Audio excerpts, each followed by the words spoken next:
Des avancées ont été notées dans la lutte contre cette maladie grâce au support thérapeutique. Parmi les nouveaux protocoles de santé, l'utilisation de l'artésunate qui permet notamment de guérir le paludisme sévère. Aïssatou Diamanka Besland. Le paludisme, cette maladie mortelle causée par des parasites transmis aux personnes par des piqûres de moustiques femelles de l'espèce Anophèle, fait des ravages au Sénégal. Mais les autorités de santé sont à pied d'œuvre. Elles ont introduit de nouvelles technologies de biologie moléculaire en vue de renforcer les outils de diagnostic du paludisme pour un traitement plus efficace. En dehors de cette nouvelle technologie, l'introduction de l'artésunate fait des miracles dans le traitement de cette maladie tropicale.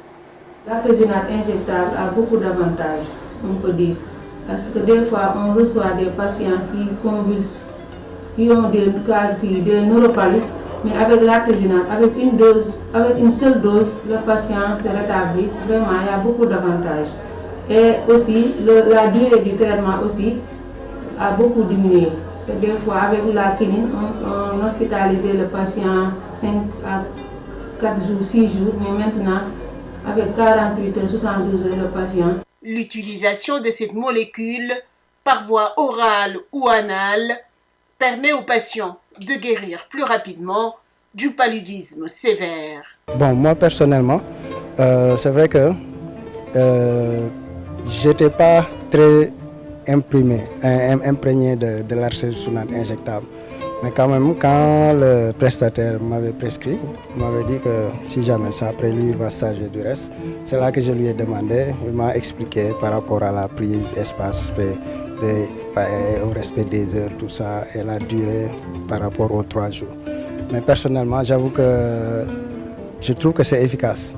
Parce que dès le premier jour de prise, j'ai senti un léger mieux. Et le soir également, c'est comme si j'avais plus le palud. Dans cette lutte contre le paludisme, des avancées ont été notées. Selon les autorités sénégalaises, de 2000 à maintenant, le nombre de cas a foncièrement baissé de plus de 50% sur l'ensemble du territoire national, selon l'échéance qui a été fixée par le programme national et le ministère de la Santé. Il reste 10 ans pour l'élimination définitive du paludisme dans le pays, soit d'ici 2030.